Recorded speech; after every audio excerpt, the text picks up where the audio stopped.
नमस्कार मित्रों, स्वागत है आपका आपके अपने चैनल परम ज्ञान पर। आज के इस विशेष वीडियो में हम जानेंगे सिमरौनगढ़ के उस इतिहास को जिसकी जड़ें हमारे सांस्कृतिक और धार्मिक विरासत में गहराई तक बसी हुई है। आइए चलते हैं एक ऐसे सफर पर जो हमें हमारे अतीत से जोड़ता है।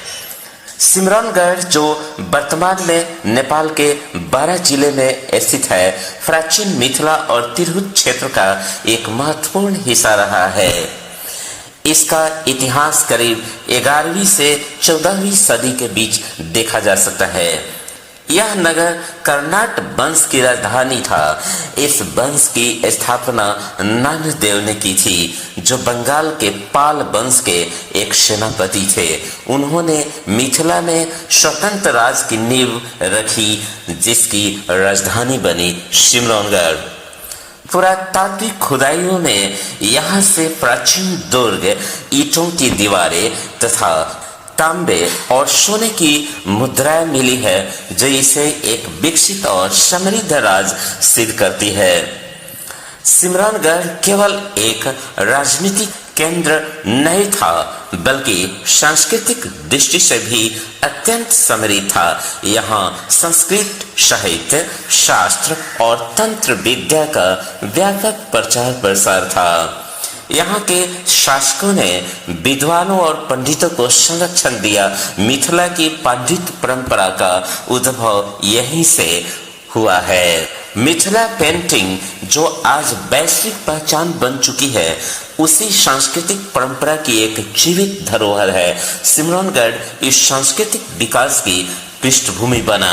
धार्मिक दृष्टि से सिमरौनगढ़ एक पवित्र नगर रहा है। यहाँ तांत्रिक परंपराएं, शैव और वैष्णव उपासना दोनों का समन्वय देखने को मिलता है। स्थानीय मान्यताओं के अनुसार यहाँ देवी देवताओं के कई प्राचीन मंदिर और शक्तिपीठ रहे हैं। कुछ इतिहासकारों का मानना है कि यहाँ एक गुप्त योगी परंपरा भी रही है, जिसका संबंध तंत्र साधना से था। आज भी यहाँ कई धार्मिक आयोजन होते हैं जो इस क्षेत्र के आध्यात्मिक महत्व को जीवित रखते हैं। इतिहासकार के अनुसार नामदेव 1097 ईस्वी में सिमरौनगढ़ राज्य स्थापना कर राजा बने थे और उन्होंने जमा 41 साल तक राज संचालन किए और उनकी मृत्यु 1147 में हो गई थी। गोपाल राजवंशी अनुसार सिमरौनगढ़ का प्राचीन नाम सिमरावन था। यहाँ गढ़ निर्माण होने के बाद इसका नाम सिमरावनगढ़ पड़ा और उसी का अपभ्रंश सिमरौनगढ़ हो गया। प्राचीन सिमरौनगढ़ का क्षेत्र आज का बारा जिला, रौटहट, सरलाही, महोत्तरी, सप्तरी और मोरंग का कुछ भाग, इसी तरह भारत का दरभंगा, मुजफ्फरपुर, चंपारण, मधुबनी और पूर्णिया जिला का भाग सिमरौनगढ़ में ही पड़ता था। ईस्वी सन 1740 में रोमन कैथोलिक पादरी कैसियानो डा माचितारा भारत के पटना से भक्तपुर जाने के समय बड़ा जिला के सिमरौनगढ़ होकर गए थे और उन्होंने सिमरौनगढ़ में गढ़ा यानी खाड़न देखे थे और इसके साथ साथ प्राचीन भग्नावशेष भी देखे हुए थे और सिमरौनगढ़ का प्रशंसा भी किए हुए थे। मित्रों, अब मैं श्री कंकाली माई मंदिर के निर्माण के संबंध में कुछ बातें बताने जा रहा हूँ। श्री कंकाली माई मंदिर सिमरौनगढ़ का एक प्रमुख धार्मिक स्थल है, जो इसरा पोखरी के पश्चिमी किनारे पर स्थित है।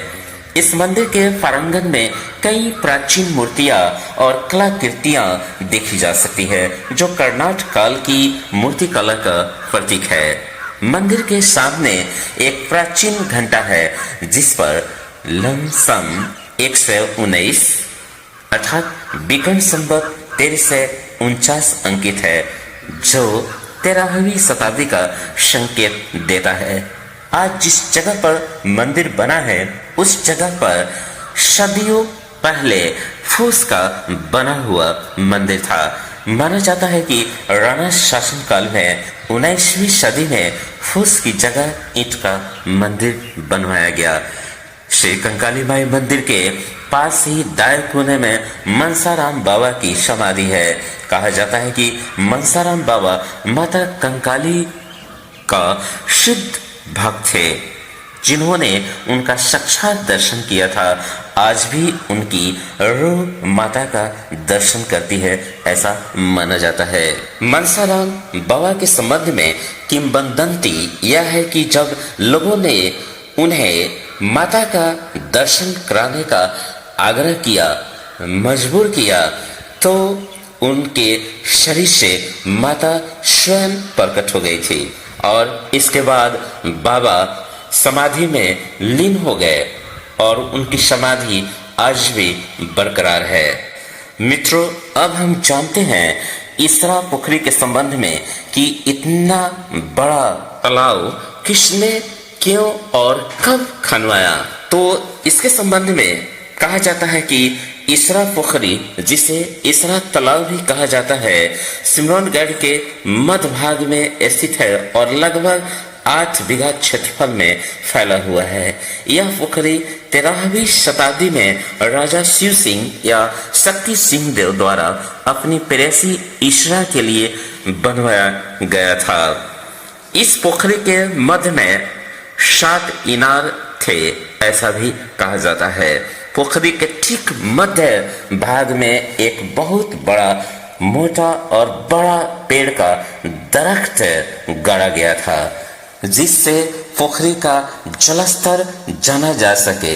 पोखरी का पानी इतना साफ था कि लोग उसे पिया भी करते थे। बदलते समय के साथ साथ इन ऐतिहासिक स्थलों की स्थिति बिगड़ती जा रही है। मूर्तियों की चोरी, संरचनाओं की उपेक्षा और संरक्षण की कमी के कारण इन धरोहरों का अस्तित्व खतरे में है। मित्रों, तो ये था सिमरौनगढ़ का अद्भुत इतिहास, जिसकी दीवारों में संस्कृति की गूंज और धार्मिकता की महक आज भी महसूस की जा सकती है। इससे पहले भी मैं ऐतिहासिक नगरी सिमरौनगढ़ का गुड़ रहस्य नाम का एक वीडियो बना चुका हूँ, कृपया उसे भी देखेंगे। अगर आपको हमारा ये सिमरौनगढ़ के इतिहास पर आधारित यह संक्षिप्त वीडियो पसंद आया हो तो लाइक करें, शेयर करें और ऐसे ही ऐतिहासिक स्थलों के बारे में जानने के लिए चैनल को सब्सक्राइब करें। तो फिर मिलेंगे किसी अगले रोचक वीडियो में।